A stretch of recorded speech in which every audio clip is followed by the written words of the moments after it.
Hey, English learners. Welcome back to the English Leap podcast, your cozy place to learn easy English through real-life conversations. I'm Anna. And I'm Jake. We're so happy you're here with us today. And today, we're talking about something that almost everyone does, but very few people want to admit. Yes, something that happens in the morning before you even get out of bed, during meals, in the middle of conversations, even in the bathroom. Oh no, Jake, not the bathroom confession. What? It's true, and you know it's true because you do it too. Okay, fine. Yes, we're talking about our phones. Exactly. That little screen that somehow became the first thing we look at in the morning and the last thing we see at night. And honestly, it's a strange relationship, isn't it? Because phones are incredible. They connect us, help us, entertain us, inform us. Right, but somewhere along the way, checking became constant, helpful became heavy, and connection started feeling a little bit like a trap. Yes, because how many times do you pick up your phone just for a second and then suddenly 20 minutes are gone? Too many times, way too many times. And the strange part is, you often don't even remember what you looked at. Exactly. It's like your hand moved, your eyes scrolled, but your brain wasn't really there. So today, we want to talk about that, not in a throw your phone away kind of way. Right, we're not going to tell you to live in a cave. But we do want to explore why phones pull us in so strongly, what it's doing to our attention, our relationships, and our peace. And of course, because this is the English Lead podcast, we're doing all of this through natural, clear, beautiful English. This is a B2 level episode, so the language will be rich, expressive, and very real. Yes, so don't worry if you don't catch every word. Just stay with us, listen for the feeling, and let your English grow naturally.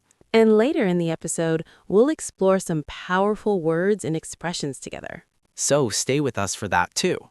And before we begin, if you enjoy learning English through honest, meaningful conversations like this, please like the episode, subscribe to the channel, and join the English Leap family.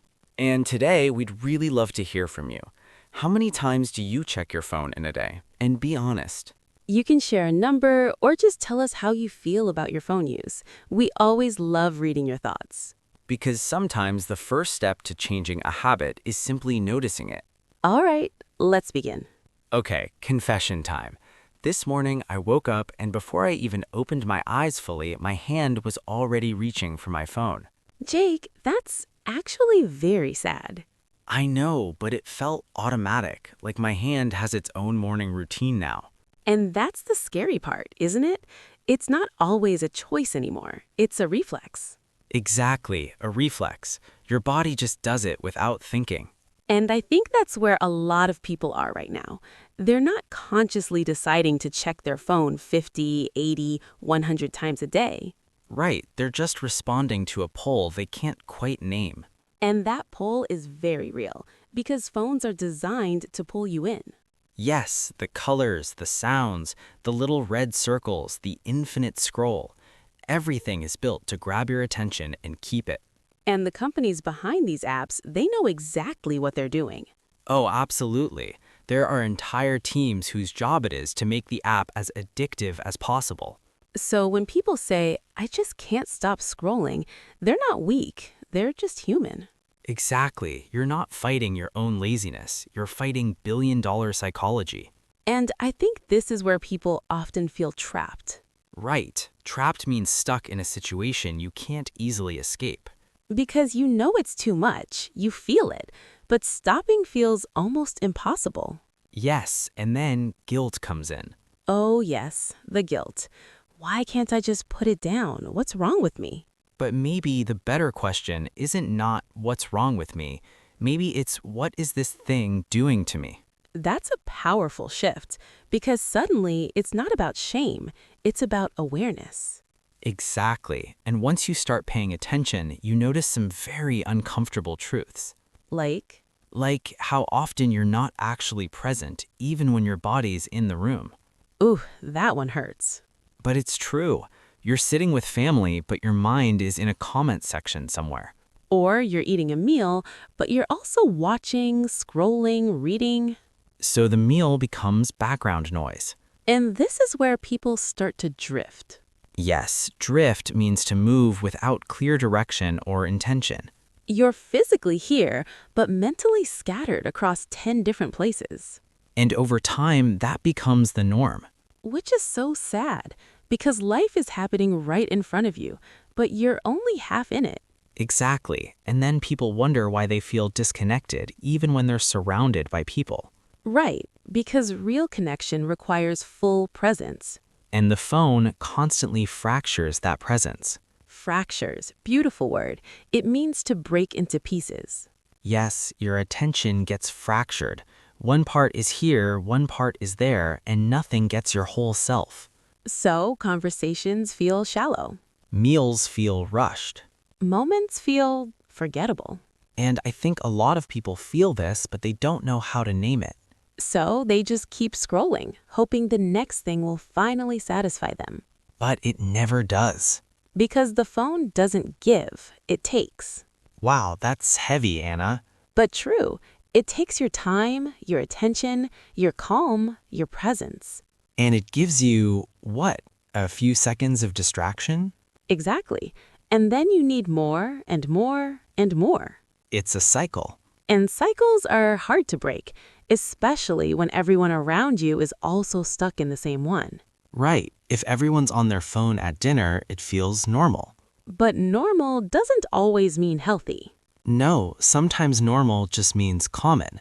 So maybe the real question is, do you want to live like everyone else, or do you want to live awake? Awake, I love that. Not just alive, but awake.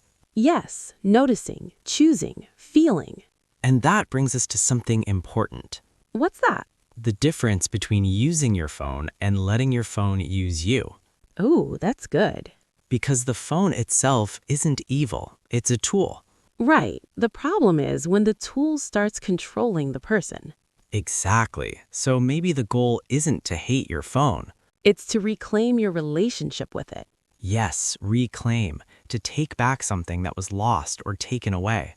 And for a lot of people, what was lost was freedom. Freedom to be bored. Freedom to think. Freedom to just sit and do nothing without feeling guilty or empty. And that's something our parents and grandparents had naturally. Right, they didn't need an app to give them permission to rest. But now, rest without a screen feels almost uncomfortable. Because we've trained our brains to expect constant input. And when the input stops, the brain panics. Yes, and that panic makes you reach for the phone again. So the cycle continues. Unless you deliberately break it. And breaking it doesn't mean perfection. No, it just means small, conscious steps. Like putting your phone in another room while you eat. Or turning off notifications that don't actually matter. Or setting 1 hour a day where the phone stays completely silent. These sound like tiny things. But tiny things done consistently create big shifts. Exactly, because the opposite of addiction isn't perfection. It's intention. Beautiful. So the takeaway is this: you don't need to throw your phone away. You just need to stop letting it throw your life away. Slowly, gently, consciously. And that's how real freedom starts. And honestly, we used some really good words while talking about all this. We did, so this feels like the perfect moment to slow down and look at some of them together. Yes, because sometimes the best way to really remember new English is to hear it in a real conversation first, and then slow down and look at it more closely. Exactly. That way the words don't feel random. They feel connected to real life, real feelings, and real situations. So let's start with a strong word from today's episode: reflex. A reflex is an automatic reaction. You don't think about it. Your body just does it. For example, checking his phone became a reflex. He didn't even realize he was doing it.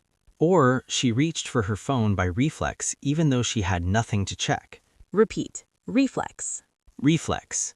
Next, a very useful word: trapped. Trapped means stuck in a situation you can't easily escape. For example, he felt trapped by his phone habits but didn't know how to stop. Or many people feel trapped in the cycle of constant scrolling. Repeat: trapped. Trapped. Next, drift. Drift means to move without clear direction or intention. For example, Without realizing it, her attention started to drift during the conversation. Or it's easy to drift through the evening when you're distracted by your phone. Repeat. Drift. Drift. Now a beautiful one. Fracture. Fracture means to break something into pieces. For example, constant notifications fracture your focus throughout the day. Or his attention was fractured between the screen and the people around him. Repeat. Fracture. Fracture. Next, reclaim. Reclaim means to take back something that was lost or taken away. For example, she decided to reclaim her mornings by not checking her phone first thing. Or it's time to reclaim your attention from apps that don't serve you. Repeat. Reclaim. Reclaim. And finally, intention. Intention means doing something on purpose with awareness and choice.